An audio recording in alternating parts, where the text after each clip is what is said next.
Hi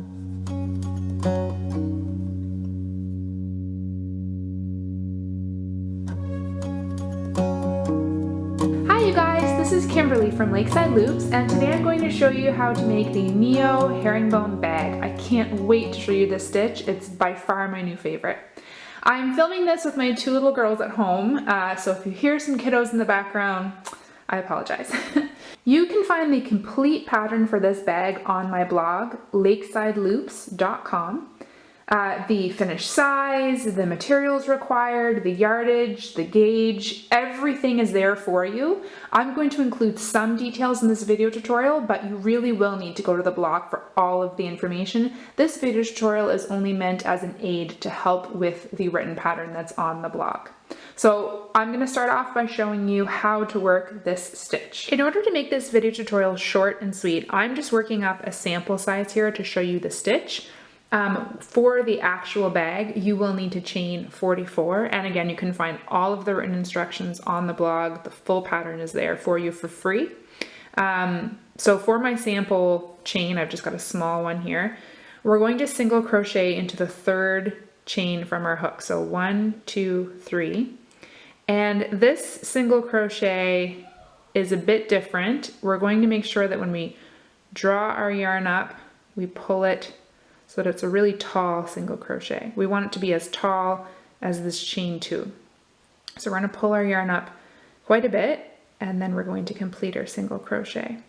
Now the reason we do that is because for the next stitch, we're going to put our hook into the front bar. So you're going to insert your hook right in here. This right here is called the front bar, and we're going to insert our hook into that and then into the next stitch. I'm going to grab my yarn, and again, I'm going to draw it up really tall. So I'm making sure to pull up extra. And then I'm going to yarn over and I'm going to pull through all 3 loops. And that is a herringbone single crochet. So for my next stitch, again, I'm going to put my hook into the front loop, front bar, and then into the next stitch. I'm going to grab my yarn and pull it up, and then I'm going to yarn over and pull through all 3. As you can see, this front bar that I've been working into is slanting this way. So again, into the front bar, into the next stitch, grab my yarn and draw it up nice and tall, yarn over and pull through all 3 loops. So just continue doing this all the way down your chain until you get to, you only have 1 chain left. And that last stitch is going to be a little bit different. I'll come back and show you. I want to add that there's no right or wrong for how high up you draw up your loops, as long as you're consistent. So it'll just make the bag a little bit taller or shorter if you're working these stitches really tight, or if you're working them really loose. It'll just make your rows a little bit taller or shorter, but the herringbone effect will still be there. So just do whatever feels right for you and try to be consistent as you work up the bag. So for this last stitch, as I said, it's a little bit different. You're going to insert your hook into the front bar and into your last chain, yarn over and pull the yarn through that and through all the loops on your hook. So it's kind of like a slip stitch, but you've worked into that front bar that was from this previous stitch. Now we're going to chain 2, moving on to the next row, and we're going to turn. Now for this entire row, we're going to be working, instead of from front to back, we're going to be working from back to front. And we're not just working into our stitch, we're working into our stitch and into the back bar, which is this line right here. So, I'll show you here. Here are your stitches on top. And then all along here, this is called the back bar. And so when we work our stitches, we're going to go into the stitch, but also into the back bar for every stitch. And this will get easier as you go along, but this is going to make our bag extra sturdy, and also it's going to make it so that our slants go deeper down and closer to the diagonals from the previous row. I hope that's making sense. I'm sure it's not. It's really hard to articulate these things that we do with our hands. It's hard to put it into words sometimes, but all right, so I'm going to take my hook and I'm going to make sure that my yarn's not behind my hook. I want it in front of my hook and in front of my row. And I'm going to take my hook and I'm going to go from the back into my stitch and then into the back bar as well. So you should have three loops on your hook here. And now I'm going to take my yarn, I'm going to grab it with my hook and pull it through. And again, I want to draw it up so that it's nice and high and it's as tall as my chain 2. Yarn over and pull through. Okay, so to show you another stitch, again, we're sort of working backwards here. This is the side that will have the herringbone, and this will be the inside of the bag. So there'll be no herringbone on this side, only the pattern will only show on this side. So we're going to put our hook into here, and then into our stitch from the back to the front, and then into this back bar. I'm going to grab my yarn with my hook and pull it through and up tall enough that it's as tall as the previous stitch and my chain 2. I'm going to yarn over and pull through all 3 loops on my hook. And you can see the herringbone pattern starting to form on the other side.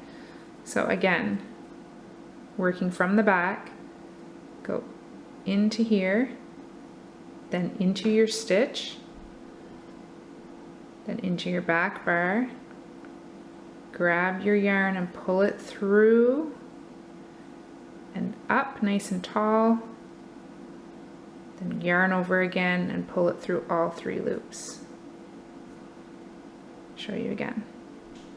Into here, into your stitch, into the back bar, yarn over and pull through, nice and tall, stretch that out, then grab your yarn again and pull through all 3.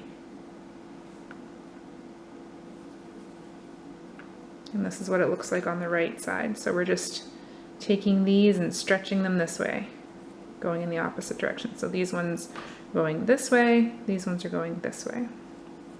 And I'll show you at the end, the last stitch is a little bit different. All right, so I've got 1 stitch left, and again, at the end of every row, it's a little bit different. You're going to go into here, into your stitch. There isn't really a back bar because it's your chain that's beside here. So just into here, into your stitch, yarn over and pull through, and then you're going to pull through all the loops on your hook. So it's kind of like a slip stitch with the exception that you put your hook through this loop right here. Now I'm going to chain 2 and turn to start my next row. You can see the herringbone starting to take shape here. So again, we are going to be working into our stitch and into the back bar on the front side as well. So we start off with a single crochet, so I'm going into my stitch, but also into my back bar. So I'm actually going through 3 loops, the stitch, 1, 2, and then this back bar back here. I'm going to grab my yarn, and I'm going to pull it through to the front, and I'm going to make it nice and tall, so it's as tall as my chain 2. Yarn over and pull through. So that was my first stitch, just a really tall single crochet. Now I'm going to put my hook into here, into this front bar, into my stitch, and into my back bar. So see how I'm going through those 2 loops on top, plus this 3rd loop at the back. Grab my yarn and pull it through, nice and tall. Yarn over and pull through all 3. I'm gonna go into here, into my stitch and the back bar, grab my yarn and pull it through nice and tall, and then yarn over and pull through all 3. And I'm going to continue to do this all the way down my row until I get to that last stitch, and then that one's the one that again is a little bit different. It's almost like a slip stitch instead of a single crochet.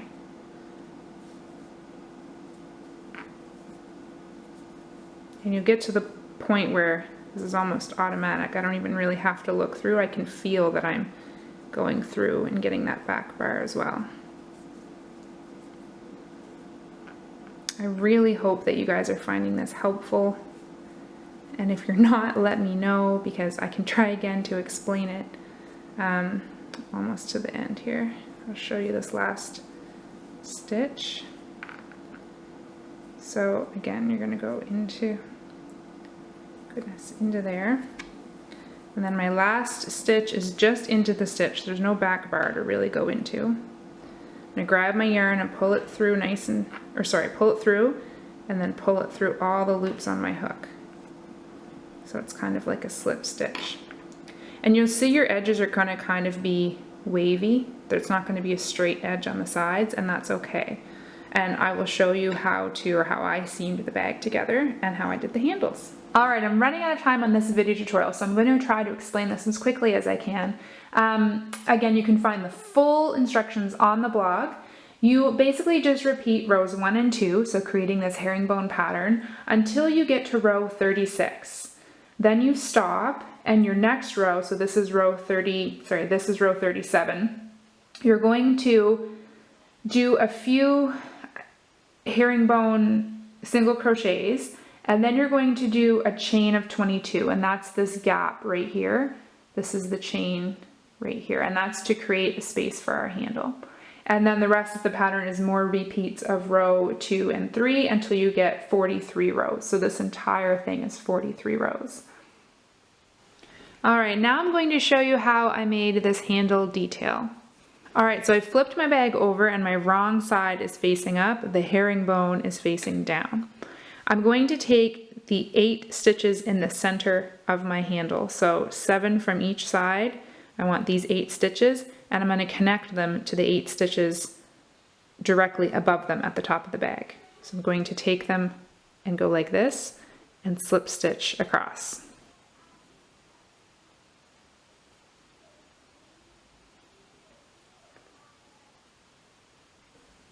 Sorry, I'm doing this from the wrong angle. It's tricky on film. There we go.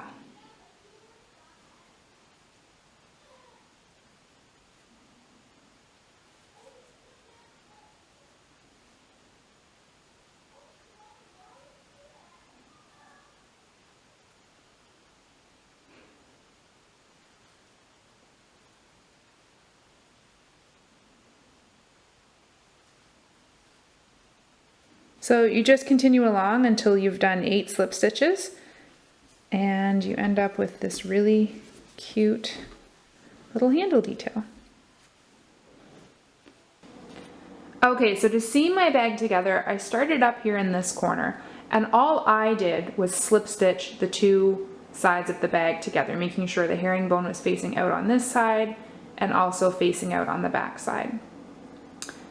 You could sew it together, you could slip stitch it inside out if you wanted to have your sides look more like, oh, sorry, it's me trying to hide my ends. If you wanted to have your sides look more like this, you could slip stitch it inside out and then turn it right side out, but I liked having this sort of look on the front of my bag, and on the reverse, this is what it looks like. So again, I started in this corner and I just put my hook through both layers, grabbed my yarn and pulled it up through and just slip stitched all the way down. I have about 37 slip stitches on this side, so it's not exactly every row. I just sort of put my hook in where it fit. So wherever I could squeeze a hook in and do a slip stitch, some slip stitches are smaller, some are bigger. I don't really think it matters, but that's just how I did it. So, okay, so I started my slip stitch up here, and I slip stitch all the way down the side, and when I got to the corner I put in my last slip stitch, and then I did a chain 1, and that's sort of to give a little bit of slack to turn, and then I turned and slip stitched. The bottom is very easy to slip stitch together because you have actual stitches that you can work into. So slip stitch along the bottom, and then again a chain 1 on the corner, and then turn to slip stitch back up the other side. All right, so I actually decided to pull a bit of my stitching apart so I can show you how I slip stitched it together. Do you see how the sides are kind of scalloped, and it doesn't line up perfectly by any means, but I just sort of go along, and anywhere where I can fit my hook in is where I place my slip stitch. So again, maybe like into here. And this part's a bit tricky to get your hook into sometimes, but just anywhere along the edge where my hook seems to fit is where I place my slip stitch. And again, you might want to use stitch markers to make sure that you are lining it up on the side so you don't end up getting to the end and having it like this. So maybe you might want to pin it together with stitch markers or safety pins. Took me a minute before you start slip stitching the sides to make sure that it all lines up. Okay, so that's it for me today. I really hope that this video tutorial helped you with the pattern. If you have any questions, please don't hesitate to reach out. I always love to hear from you, and I can't wait to see your finished bag. So please make sure to tag me. It's at Lakeside Loops on social media. I really want to see your projects when they're done. Take care, guys.